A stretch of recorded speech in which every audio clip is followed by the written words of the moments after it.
guys. Unfortunately, I couldn't fit all of the end credits in, so I'm not going to bother that right now. I'm going to show you the 3 veteran interviews. All 3 of these guys are sergeants, and we're going to start with him. Got assigned to the company up in the hedgerows. They had just come off of a pretty bad beating up a hill number. Everything was hill number, I don't know, 122 or something. Didn't make any difference. We were some of the first replacements that they got in. That started the go-round. We were in the deep hedgerows, which is the best place in the world to defend and the worst place in the world to attack, especially if the people that you're attacking have been there for a year or 2, know every place, had it all well zeroed in. You sat in one place too long, you got a mortar in your hind pocket, to left or right, it didn't make any difference. Till we got out of there and started across the country with General Patton. It was touch and go. And the first action that I really saw was Savage Island. That was not a good experience. We went up through Board St. Bernard, which I remember because we got really shelled. They were really trying to keep the gap open.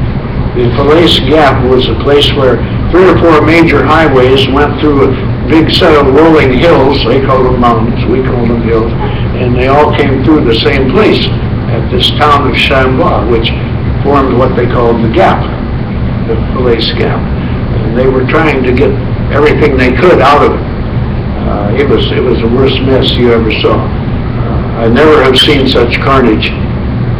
We moved on up into the town of Chambois, went through the town and set up on the edge of an orchard. We pulled in there at night and set up our machine guns to cover the field, which was where anybody could largely attack from us. There was a lot of noise across the field, but we couldn't tell what it was. It was getting dark. So we set up, bedded down. We'd been a long ways that day.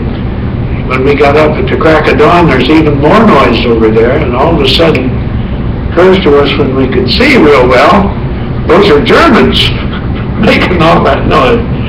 And on top of that, they're lining up tanks and setting up guns. Well, we started shooting at the trucks and cars and stuff, and the people we could see running around, and the tanks were maneuvering, and pretty soon across the field they came. And one of the things you learned was you don't shoot 30 caliber machine guns at big tanks. And there's several reasons. First, it gets their attention, which you really don't want. And second, it makes them mad, which is even worse. And third, it doesn't do any good at all. It just does the first 2 things. So, but we shot off the infantry that they had for support. We could do that. A couple of trucks behind them, we managed to set them on fire. But as the tanks got closer, there wasn't anything we could do. And the lieutenants was with us, and the sergeant says, sit tight, until they get real close. Because if they're real close, they can't see very well. And if you shot off their infantry, well, we waited until they got right in, almost amongst us, and then we took off. We went back across the stream, set up in the farm, and the tanks milled around for a while, but with no support. They were vulnerable, so they backed off and went back across the field. Pretty soon they lined up to come up again, and we shot at what we could and then took off again. And back towards, well, we got up some tank destroyers, which were, we finally learned that our Shermans couldn't outgun an 88. But we brought them up to the edge of the ditch, but they couldn't see through this orchard and all the sheds and stuff that were there. And we're back screaming at them, get those tanks off of us, and they said, we can't see them, we can't shoot them. Well, then comes the idea, maybe early on shell shock or something, I don't know. I can see where they are, and I can see you. If I show you where they are, will you fire blind?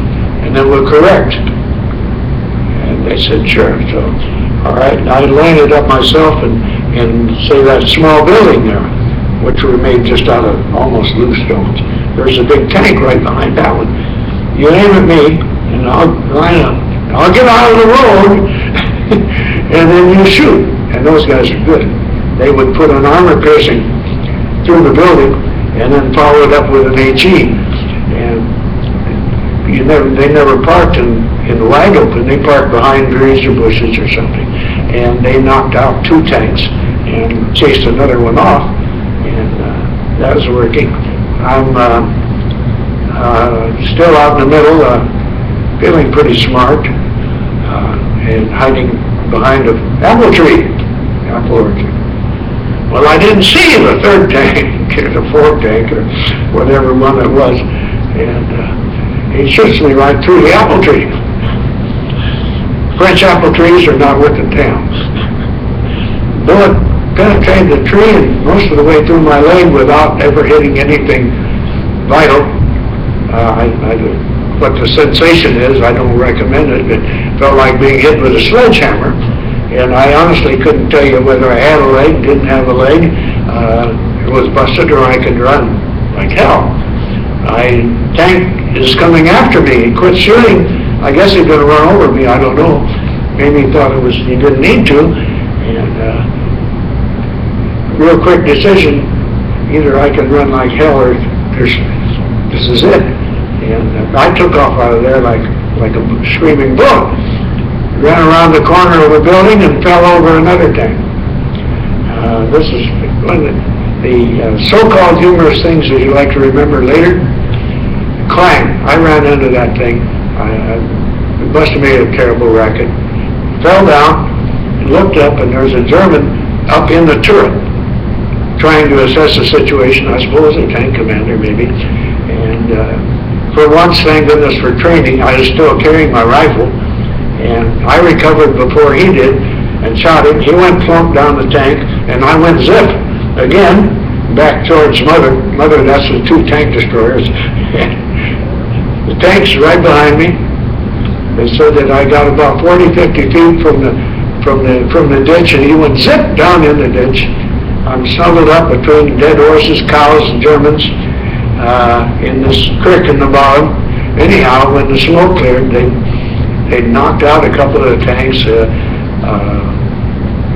damaged the other ones, so they left. And came down in the ditch and dragged me out. Said they had to pour some water over me before they could get too close to me. I'm deaf in a post. Got me up to the top, checked me out to see that other than the hole in my leg, which at the speed I'd come in wasn't too bad. Washed me down. I went over to an aid station, and doctor slaps a super Band-Aid on it. Said, "You want to go to the hospital?" I said, "No, I'm still mobile." And once they closed the gap and the prisoners started, as soon as we shot up the last tanks, white flags started popping up. We'd had a lot of different people wounded and everything. And the problem was, once they sent them to the hospital, we didn't get them back. And you get really attached. You say family ties are strong. The ties you get with the people you serve with like that are about as strong as they can get.